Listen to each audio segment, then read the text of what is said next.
Chers paroissiens et paroissiennes du diocèse de Sault-Sainte-Marie, bonjour. Ici Paulette Légère. Je suis accompagnée de Monseigneur Thomas Dowd, nouvel évêque de notre diocèse. Bonjour, Monseigneur. Bonjour, bonjour. Le diocèse a un message important à partager avec tous ses membres aujourd'hui, à l'approche de la célébration du mercredi des cendres et du temps du carême. Mais avant de commencer, recueillons-nous un instant. Monseigneur, je vous invite à nous guider dans la prière. Prenons un moment pour penser à ce temps de carême que nous allons partager et son importance. Surtout, nous sommes tous appelés à faire pénitence, à entrer pleinement dans une saison spirituelle. Alors, prenons un moment de silence, puis nous pouvons dire, chacun de nous, de notre maison, nous pouvons dire ensemble notre Père. Notre Père qui es aux cieux, que ton nom soit sanctifié, que ton règne vienne, que ta volonté soit faite sur la terre comme au ciel. Donne-nous aujourd'hui notre pain de ce jour. Pardonne-nous nos offenses comme nous pardonnons aussi à ceux qui nous ont offensés. Et ne nous laisse pas entrer en tentation, mais délivre-nous du mal. Amen. Merci, Monseigneur. Alors, Monseigneur, pourquoi célébrons-nous le mercredi des cendres dans nos églises au début de chaque temps de carême? Le temps de carême, il faut commencer par ça. Pourquoi est-ce qu'on fait un temps de carême? L'idée, c'est Pâques. C'est la célébration la plus importante dans notre calendrier catholique. Les églises chrétiennes partagent tous Pâques comme un élément important de notre tradition parce que c'est la fête de la résurrection de Jésus. La résurrection qui est, on peut dire, le moment le plus important dans l'histoire de la création, à part de la création, le début de la création. C'est comme une nouvelle création qui commence avec la résurrection de Jésus. Alors, pour vivre ça pleinement, il faut qu'on se prépare spirituellement. Alors, l'Église, notre tradition, nous donne des semaines, un temps de préparation qui dure des semaines, qu'on appelle carême. Alors, le mercredi décembre, c'est la journée où on commence toute cette période. Ça rappelle le temps de préparation que Jésus lui-même a vécu avant de commencer son ministère public, tout de suite après son baptême, quand il est allé au désert, puis il a vécu les différentes tentations au désert. Donc, le carême, c'est un temps de pénitence. On reconnaît que nous sommes des êtres fragiles. C'est possible pour nous de vivre des tentations et Jésus n'a pas succombé, mais nous, c'est possible de tomber dans le péché après ces tentations. Donc, c'est aussi un temps pour nous de demander pardon pour ces moments. C'est un temps de reconnaître nos faiblesses, que nous sommes des êtres limités. Il y a des gens qui peut-être pensent que c'est une saison plate, mais pour moi, c'est plus une saison de vérité. Ça prend une saison de courage. Ça prend du courage pour faire face à ces éléments de notre vie, de notre réalité personnelle. Et la saison de carême, c'est un temps de vivre cet appel à ce courage. OK. Il faut aussi du courage devant les restrictions qu'on voit avec le COVID. Alors, devant les restrictions sanitaires qu'exige la province pour protéger notre population contre la pandémie, Monseigneur, quelle approche pastorale le diocèse propose-t-il aux paroisses pour assurer la pratique des célébrations du carême cette année? Pour nous, bien sûr, le fait que les églises sont fermées ou même il y a des endroits où les églises sont ouvertes, c'est avec des nombres très réduits.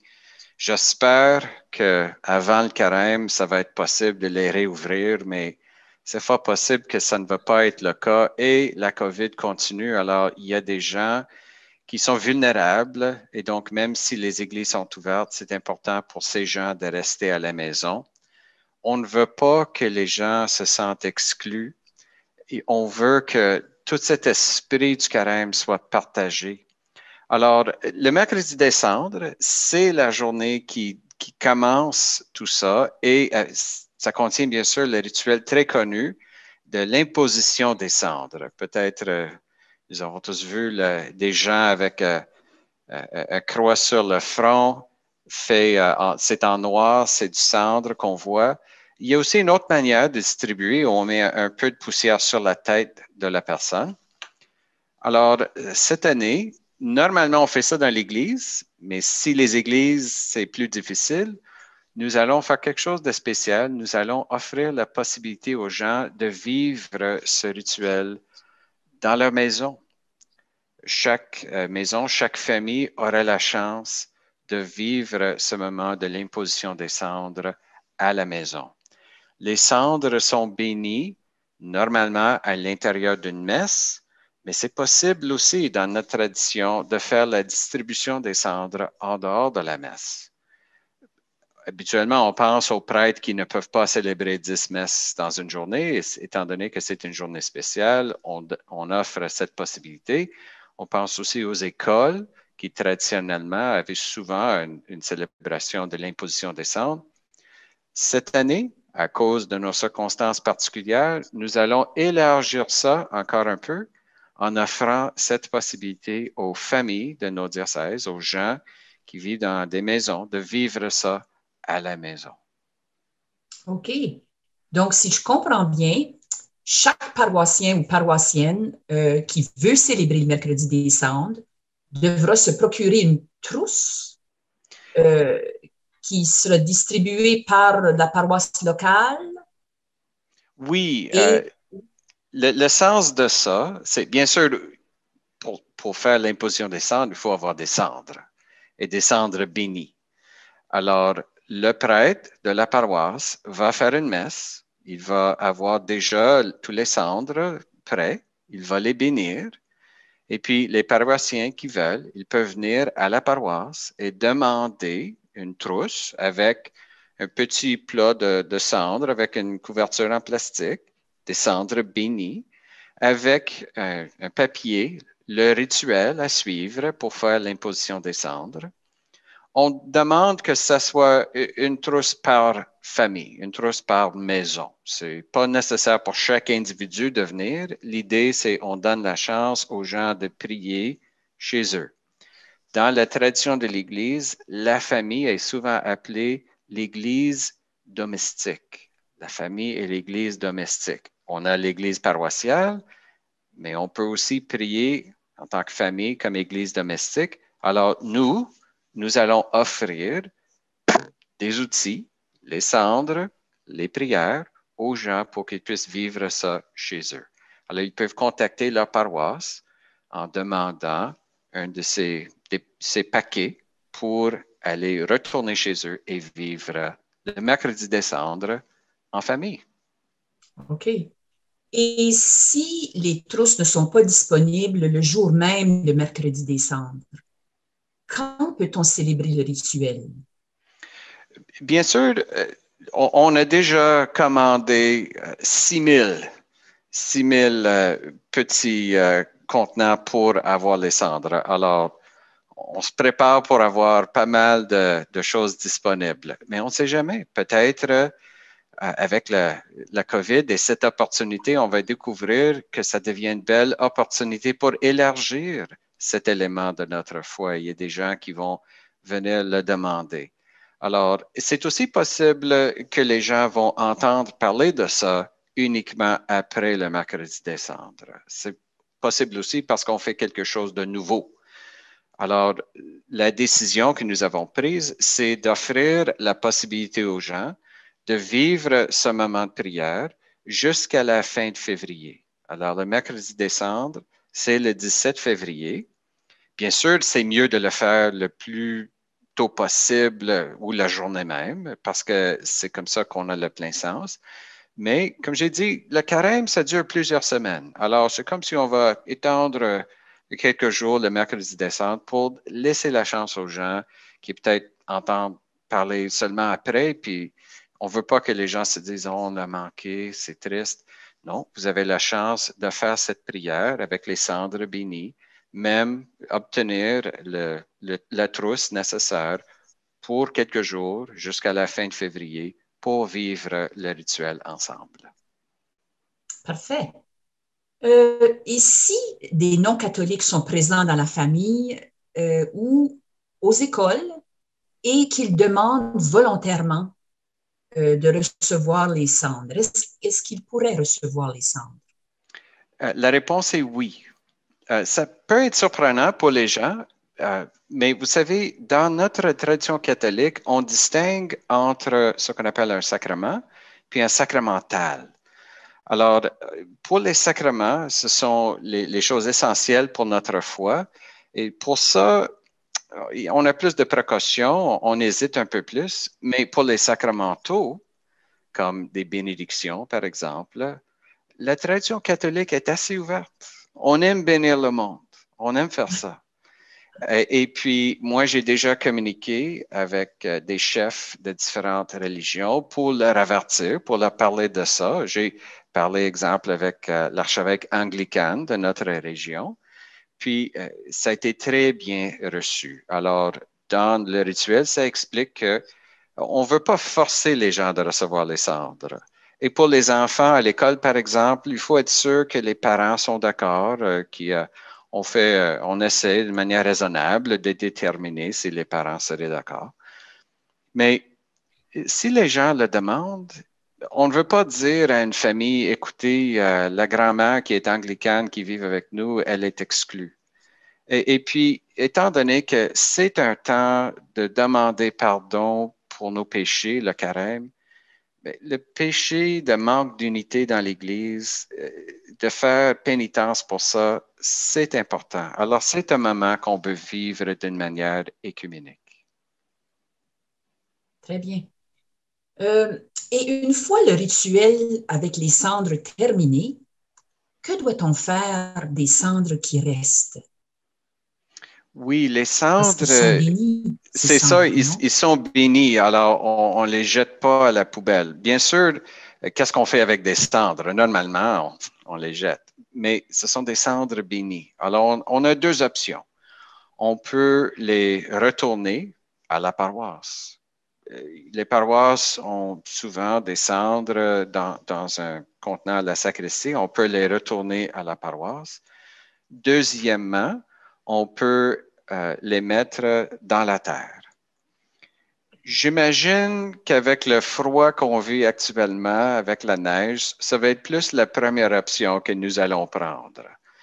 Mais c'est possible de faire la deuxième aussi. L'idée, c'est, n'oublions pas qu'avec les cendres, les cendres, on l'utilise parce que c'est un symbole de la poussière, c'est un symbole de la création où Dieu a façonné le premier homme à partir de la glaise, de la poussière de la terre. Et c'est un rappel que nous sommes poussière, puis on retourne à la poussière. Alors, on peut retourner les cendres à la terre, on peut les enterrer, mais on peut aussi les retourner à la paroisse. Parfait. Regardons ensemble le texte que les gens vont recevoir dans la trousse avec les cendres. Alors, ce texte explique le déroulement de la célébration du mercredi des cendres. Voulez-vous nous le présenter, Monseigneur? Oui, Peut-être. comme j'ai dit, habituellement, les cendres sont bénies à l'intérieur de la messe, mais le rituel dit que si on le fait en dehors de la messe, voici les prières qu'il faut utiliser. Alors, les prières que les gens vont recevoir, ce ne sont pas des prières inventées par Monseigneur Darles.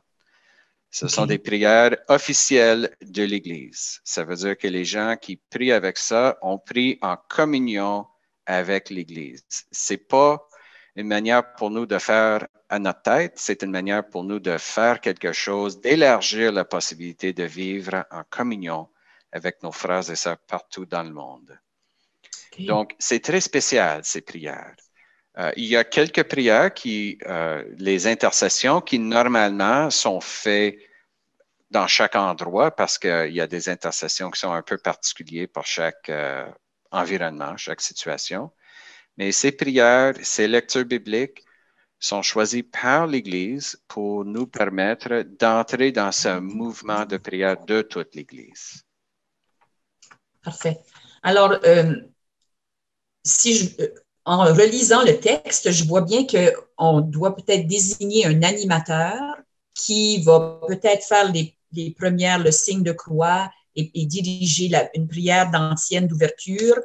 Euh, Puis ensuite, on peut, si on a plusieurs personnes qui célèbrent avec nous, demander à quelqu'un de lire l'épître ou la première lecture. Il y aura aussi le psaume, un psaume qu'on peut lire et l'évangile euh, qui sera celle de Matthieu. Euh, Par après, je pense que l'animateur peut continuer à faire la bénédiction et l'imposition des cendres. Euh, alors, à ce moment-là, les gens l'animateur peut dire une prière et les fidèles s'approchent pour recevoir les cendres. Euh, alors, au moment de donner les cendres, l'animateur a une phrase qu'il doit dire, un message qu'il doit dire. Ce message, est-ce que vous voulez nous le partager ou est-ce que je... Mais avant ça, peut-être on peut parler, parce que ce n'est pas moi qui invente la phrase. La phrase, comme je dis, ça vient du rituel officiel. Alors, je peux le dire, Oui, mais vous pouvez le dire. Mais OK. l'idée derrière ces différentes fonctions dans le rituel, bon, quand on va à la messe, on voit des fonctions. Qu'est-ce qu'on voit? Oui, On voit le prêtre, on voit celui qui fait la lecture, on voit l'autre personne qui fait les intercessions, parfois on a des servants de messe ou autres. Donc, c'est un peu la même chose. Parce que ce rituel est fait à la maison, c'est probablement pas un prêtre qui va le faire. Donc, c'est peut-être un père de famille, une mère de famille qui va présider la prière. Qui va faire les lectures? Peut-être un des enfants, peut-être une autre personne qui habite là avec les gens. Je pense à ma famille. Je peux facilement voir ma sœur présider la prière, ma mère faire la lecture, une de mes nièces faire les intercessions. Pourquoi pas? Et donc, ça devient un moment de prière commun, comme je dis, avec différents rôles. Comme on voit à la messe, on peut séparer les rôles, mais en le faisant, ça donne aussi la chance aux gens de participer à leur manière. Il y a des modes de participation où on répète une phrase, comme la réponse pour la prière universelle ou pour le psaume responsorial. oui. Il y a des choses plus prolongées comme faire une lecture. Il y a la tâche de présider la prière. Et on peut faire, l'idée, comme je dis, prier ensemble, partageons ensemble la prière. Bon, c'est bien. Je pense que ça va bien se passer dans les familles. Et si nous vivons seuls, pouvons-nous faire cette célébration par nous-mêmes? La difficulté pour ceux qui vivent seuls, bien sûr, c'est comment est-ce qu'on fait l'imposition des cendres sur nous-mêmes. Alors, dans une telle situation, dans le meilleur des possibilités, c'est de se joindre à une autre personne. Et je crois qu'avec les règlements que le gouvernement nous donne, c'est possible pour les personnes qui vivent seules d'aller vers un autre et de demander de se joindre à un autre ménage, une autre famille, un autre groupe pour vivre ça. Honnêtement, c'est la meilleure des choses. J'espère qu'à l'intérieur des 10 jours où on peut le faire après le mercredi décembre, ça devient possible pour quelqu'un. Et s'il y a vraiment une difficulté, je recommande que la personne appelle à la paroisse pour demander de trouver une manière de vivre ça avec les autres. Oui, L'idée d'un rituel dans l'Église, c'est la prière commune de l'Église. Alors, on fait un effort de faire ça avec d'autres le plus possible. est-ce qu'on a, normalement, dans le temps du carême, il y a un thème. Est-ce qu'il y a un thème cette année pour le carême? Je pense que le thème, c'est la pandémie à travers le monde, puis tout ce qu'on vit avec ça. OK. Nous sommes devant le Seigneur nous place et la pandémie nous place devant notre grande fragilité. Quand on pense à la phrase que vous êtes poussière, vous allez retourner à la poussière, je pense que la pandémie met ça devant nos yeux. Alors, peu importe quel thème, le carême, c'est déjà un thème. C'est le thème de la pénitence, de la réconciliation, d'aller vers les autres avec la charité. Et je trouve que c'est tellement plein de sens avec ce rituel, ça nous donne la chance de partager cet élément essentiel. C'est déjà beaucoup. Monseigneur, je vous remercie de nous proposer cette approche pour nous permettre de célébrer le mercredi des Cendres et de bien commencer et vivre notre carême cette année. Elle sera, je ne le doute pas, inoubliable pour beaucoup. Vous avez dit que ça va bien aller et je suis sûr de ça. Et même s'il y a des petits hicks ici et là où les gens hésitent ou ne savent pas trop quoi faire, nous allons apprendre de ça. Espérons qu'on ne serait pas obligé de faire le même exercice l'année après, qu'on peut revenir à la célébration commune. Mais c'est fort possible que avec les difficultés qu'on vive, on va trouver dans ça une belle opportunité. Je pense à des gens qui vont avoir peut-être pour la première fois la chance de prier ensemble, comme ça, des parents qui vont diriger la prière de leurs enfants. C'est fort possible que le Seigneur nous appelle à vivre quelque chose de merveilleux. D'une situation beaucoup plus intime, pour sûr. Oui. Et vous, oui, et vous, fidèles téléspectateurs et téléspectatrices, merci de votre attention. Si, suite à cette émission, vous avez toujours des questions, n'hésitez pas à communiquer avec votre paroisse et le centre diocésain au 705-674-2727 pour de plus amples renseignements. Alors, le numéro apparaîtra au bas de l'écran. Et chers fidèles du diocèse du Sault-Sainte-Marie, merci beaucoup de votre attention. Bonne célébration du carême. Soyons unis dans la prière. À la prochaine.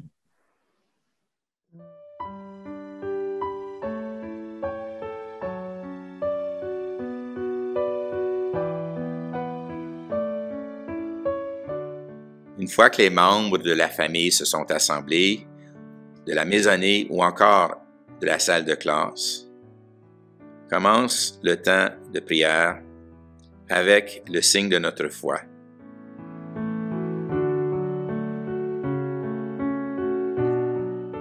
Ensuite, nous prions ensemble l'antienne d'ouverture.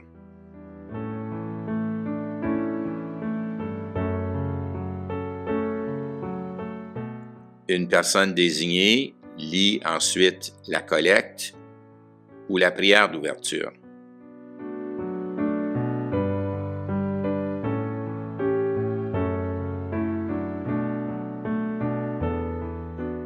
Comme nous réfléchissons sur la parole de Dieu, une personne peut lire la première lecture tirée du livre du prophète Joël. Une fois la première lecture terminée, on entame le psaume. Le répond est le suivant: « Pitié, Seigneur, car nous avons péché. » L'évangile choisi pour cette célébration vient de l'évangile de Saint Matthieu.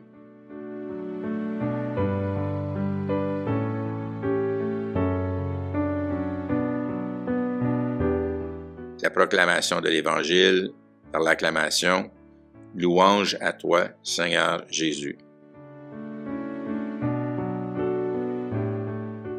Avant de distribuer les cendres, une prière d'action de grâce est dite, suivie d'un moment de silence, afin de bien nous préparer au temps du carême qui commence. Une personne prend la charge de distribuer les cendres.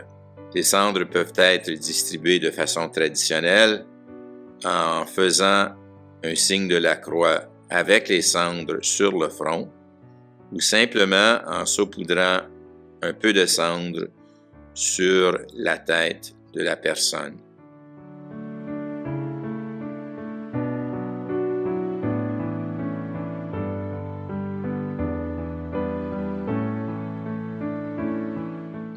Une fois que les personnes présentes ont reçu les cendres, la prière universelle est dite. Nous prions pour les membres de notre communauté, pour les personnes touchées par la pandémie, pour l'Église de par le monde entier, pour les personnes malades ou qui souffrent.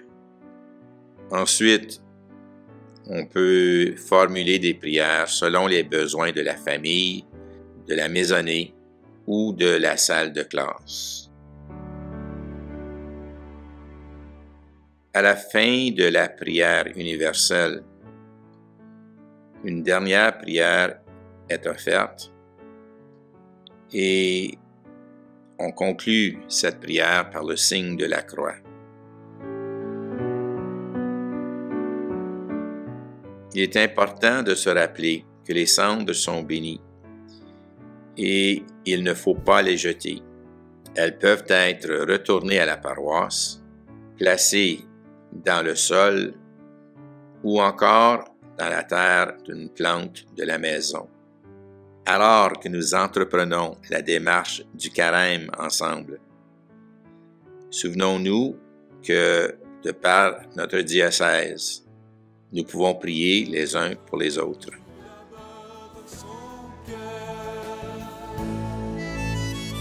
Mais pour cela, ne faut-il pas tant de fois apprendre encore à faire tomber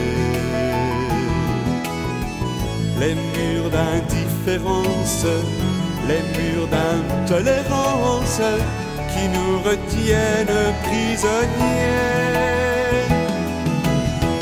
Plus loin que la méfiance, croire en nos différences, et nous pourrons mieux nous aimer.